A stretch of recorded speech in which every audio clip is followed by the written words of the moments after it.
Bienvenidos. Hoy vamos a hacer algo un poco diferente. Vamos a coger una figura que todo el mundo cree que conoce, un ícono de la cultura pop, y vamos a intentar mirarla, pues, con otros ojos.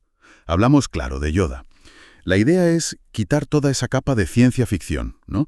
Las naves, los sables de luz, para ver qué queda. Y lo que queda en el fondo es un guía espiritual con todas las letras. Totalmente. Es que es un ejercicio fascinante, porque sus enseñanzas, que a menudo se toman como, bueno, frases ingeniosas para películas. Sí, como frases de camiseta. Exacto. Pero en realidad tienen una profundidad que dialoga directamente con tradiciones milenarias de nuestro propio mundo. Es casi como un compendio de sabiduría oriental y psicología profunda, todo empaquetado en un pequeño ser verde de orejas puntiagudas. Exacto. Y para eso, bueno, hemos reunido un montón de fuentes que analizan precisamente eso, su filosofía, sus aciertos y sobre todo sus enormes fracasos, porque es en el fracaso donde, curiosamente, su figura se vuelve más interesante.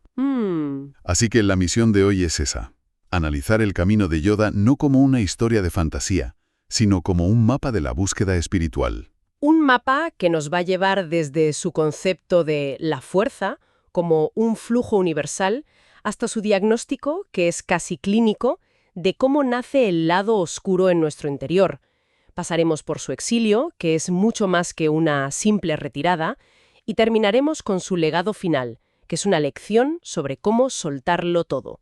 Va a ser un viaje interesante, sí. Pues vamos a ello. Lo primero que llama la atención de Yoda, y es casi una declaración de intenciones, es su apariencia. En un universo lleno de héroes musculosos y villanos imponentes, él es pequeño, es anciano, parece frágil, y sin embargo es el más respetado. Y esa es la primera lección, ¿no? La paradoja. Su aspecto nos obliga a descartar de inmediato la idea de que el poder es fuerza bruta o dominio externo. Su poder es invisible, es interno. Representa a la perfección ese arquetipo del sabio o del maestro interior. Mm, Esa figura que no te da las respuestas, sino que te enseña a encontrarlas por ti mismo. Me gusta eso del maestro interior.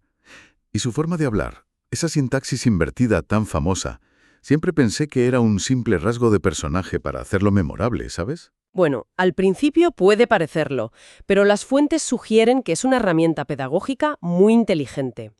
Al romper nuestra estructura gramatical esperada, nos obliga a escuchar con más atención. Te saca del piloto automático mental. No puedes oír a Yoda pasivamente. Claro. Tienes que reconstruir la frase en tu cabeza, y en ese pequeño esfuerzo ya estás procesando la idea de una forma más profunda. Te obliga a participar. Claro, te hace trabajar. Y el centro de todo su trabajo, de toda su enseñanza, es la fuerza. Hay una frase que todos recordamos de cuando se le explica a Luke. Sí, La fuerza te rodea y te penetra, nos une a todos los seres vivos. esa frase es la clave de todo. Define la fuerza no como un superpoder que unos pocos elegidos pueden usar, que es la visión más superficial. La visión de videojuego casi. Exacto, sino como una realidad que nos impregna a todos. Para Yoda, uno no posee la fuerza. En el mejor de los casos, uno aprende a servir a la fuerza, a quitarse de en medio para que ese flujo de energía universal actúe a través de uno. O sea que el poder no viene de generar algo, sino de la capacidad de hacerse a un lado, de vaciarse. Exactamente. Y esto tiene ecos muy potentes en filosofías de nuestro mundo. En el taoísmo se habla del Tao, ese camino o flujo impersonal que rige el universo. En las tradiciones de la India se habla del prana, la energía vital que lo conecta todo. La fuerza, tal como la entiende Yoda, es esa misma idea, la matriz invisible de la existencia que nos demuestra que no estamos separados. Que somos parte de un todo. Eso es, un todo interconectado. Vale. Y si partimos de esa base, de que todo es un flujo, llegamos a una de sus frases más icónicas, la de no. No lo intentes. Hazlo o no lo hagas. Pero no hay intentos. Siempre me ha parecido una frase un poco absolutista, ¿no? Casi como un cliché de autoayuda. Pero las fuentes le dan un significado mucho más profundo relacionado con el ego. Es que lo tiene. Visto desde fuera parece un simple consejo motivacional, pero es una instrucción espiritual muy precisa. La palabra clave es intentar. Cuando intentas algo, ya estás creando una división en tu mente. Por un lado estás tú, el actor, y por otro, la acción. Y en medio está la duda, el miedo al fracaso, la proyección a un resultado futuro. Estás en tu cabeza. Totalmente. No estás en el momento presente. Estás pensando en la acción, en lugar de ser la acción. Precisamente, hacer, en el sentido que le da Yoda, es disolver esa dualidad.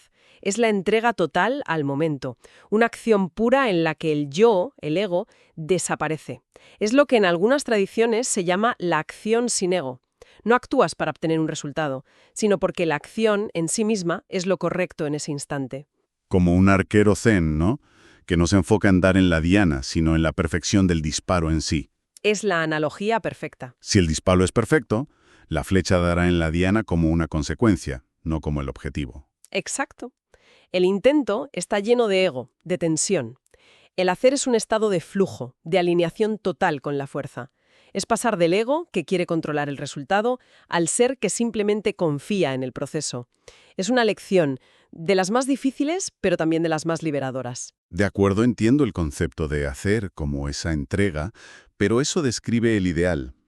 La realidad, tanto en Star Wars como en la vida, es que fallamos, constantemente. Y Yoda tiene un diagnóstico muy claro de por qué ocurre. Todo empieza con una emoción muy concreta. Sí, y nos lo presenta en esa famosa cadena psicológica que es de una precisión asombrosa. El miedo es el camino hacia el lado oscuro. El miedo lleva a la ira lleva al odio, el odio lleva al sufrimiento. Es un mapa perfecto de la desintegración interior. Lo interesante es que no habla del lado oscuro como un villano con cuernos o un poder externo que te tienta. No, para nada. Lo describe como un proceso interno, algo que nace y crece dentro de nosotros. Exacto. El lado oscuro no es un ente, es una condición de la mente. Es lo que el psicólogo Carl Jung llamaría la sombra. Todas esas partes de nosotros que no reconocemos y que, al ser reprimidas, acaban por controlarnos. Y Yoda sitúa el origen de todo en el miedo. Miedo a perder lo que tenemos, miedo a no conseguir lo que queremos, miedo a la muerte, a la incertidumbre. Todo tipo de miedo. Ese miedo nos contrae, nos tensa. Y esa tensión bloquea el flujo natural de la fuerza. Es como intentar que un río fluya a través de una tubería oxidada y abollada, ¿sabes? Esa energía bloqueada se convierte en ira, una reacción defensiva. Si esa ira se cronifica, se convierte en odio, un estado permanente de hostilidad. Y vivir en ese estado de miedo, ira y odio, eso es inevitablemente el sufrimiento. Visto de así, tiene todo el sentido del mundo. Pero aquí viene la gran pregunta. Con toda esta sabiduría, con esta claridad mental para diagnosticar la caída de otros, ¿cómo es posible que Yoda y toda la Orden Jedi no vieran venir al emperador? Parece un fallo garrafal. Lo fue. Fue un fracaso catastrófico. Y las fuentes coinciden en que la raíz de ese fracaso se puede resumir en una sola palabra: apego. Apego. ¿Apego a qué exactamente? Se supone que los Jedi practicaban el desapego. Sí, pero lo practicaban a nivel personal, mientras que como institución desarrollaron un apego tremendo. Se apegaron a sus propias tradiciones, a sus dogmas, a su magnífico templo en Coruscant. Se apegaron a su rol como guardianes de la República, un rol más político y militar que espiritual. En resumen, Se apegaron a su zona de confort. totalmente. Se volvieron burócratas de la fuerza. Eso es, burócratas de la fuerza. No se podría decir mejor. Pasaron de ser místicos, flexibles y adaptables a ser una institución rígida, predecible y, en última instancia, ciega. Estaban tan ocupados manteniendo el status quo que no pudieron ver la oscuridad que crecía delante de ellos. Su apego a la tradición los cegó. Y el caso de Anakin Skywalker es el ejemplo perfecto de esto a nivel individual, ¿no? Su caída empieza por ahí, por el apego. Es el microcosmos de todo el problema. Su amor por Padmé se deforma hasta convertirse en posesividad, en un apego feroz. No la ama de una forma libre, la necesita para definirse. Y por eso el miedo a perderla se convierte en un terror que lo consume. Ese miedo fue la puerta de entrada perfecta que Palpatine utilizó para manipularlo. Y la Orden Jedi, al ser tan rígida, no supo cómo guiarlo. Simplemente se lo prohibieron, lo que solo empeoró las cosas. O sea que la incapacidad de la Orden para soltar sus propias reglas y adaptarse fue su kriptonita espiritual. Exacto. Y esto nos lleva a un punto crucial. La lección más importante de la vida de Yoda no le llegó en la cima de su poder como gran maestro, sino a través de su fracaso más humillante. Y esa lección lo transformaría por completo. Hablemos de esa transformación. Después del desastre, de la aniquilación de la Orden, Yoda se exilia a Dagobah. Y eso no son precisamente unas vacaciones en el Caribe. Para nada. Su elección de Dagobah es muy simbólica. No se va a un paraíso para meditar. Elige un planeta pantanoso, primitivo, lleno de vida, pero también de descomposición. En muchas mitologías, el pantano representa el inconsciente, la sombra, lo reprimido. Al irse a vivir allí, Yoda está eligiendo conscientemente sumergirse en su propio fracaso, en su arrepentimiento. Es una penitencia activa. No huye de su error, sino que decide vivir dentro de él para purgarlo. Eso es. Se despoja de todo lo que era. Su título, su poder, su estatus. Se convierte en el arquetipo del ermitaño. Y es desde esa desnudez, desde esa humildad absoluta, desde donde puede empezar a enseñar de verdad. Y la primera lección que le da a Luke es precisamente sobre la humildad. Cuando Luke llega, no se encuentra un maestro solemne, No. sino a un personajillo excéntrico y un poco molesto, que le roba la comida. Es una escena brillante. Yoda tiene que volverse nada para poder enseñarle a Luke a verlo todo. Le demuestra en la práctica que la sabiduría no está en las túnicas, ni en los títulos, ni en la apariencia de seriedad. Le está diciendo, si no eres capaz de ver el valor en este pequeño ser irritante, ¿cómo vas a sentir la fuerza que fluye a través de todas las cosas? Tuvo que desmontar las expectativas de Luke desde el primer minuto. Y después de esa lección llega la prueba de fuego, la cueva del miedo. Luke pregunta qué hay dentro, y Yoda le da una respuesta que es para enmarcar, solo lo que lleves contigo. Una de las frases más profundas de toda la saga. La cueva no es un lugar físico con un monstruo dentro. Es una metáfora del propio inconsciente de Luke. El verdadero adversario nunca está fuera, siempre está dentro. Luke, por supuesto, no lo entiende. Entra armado hasta los dientes, esperando una batalla, y con lo que se encuentra es con una visión de Darth Vader, que al ser derrotado, revela su propio rostro bajo la máscara. Y esa es la lección. La cueva le muestra que si lucha con miedo y con ira, si sigue el camino de la agresión, se convertirá exactamente en aquello que quiere destruir. Está luchando contra su propio potencial para la oscuridad. Y esto conecta directamente con otra enseñanza que le da. La guerra no te hace grande. Él aprendió por las malas que la violencia solo genera más violencia. Claro. El verdadero poder, el que te hace grande, es el dominio interior, la capacidad de enfrentar tu propia sombra sin que te controle. Lo que nos lleva inevitablemente al final de su largo camino. Se dice que la prueba final de un maestro es su muerte, y la de Yoda es, bueno, una clase magistral de desapego. Completamente. Cuando Luke vuelve a Dagobah, no encuentra a un ser aterrorizado o luchando por un último aliento. Yoda irradia una paz y una aceptación asombrosas. Incluso bromea sobre su edad. Cuando 900 años cumplas, de bien no te verás. Hay una ligereza en él, una ausencia total de miedo.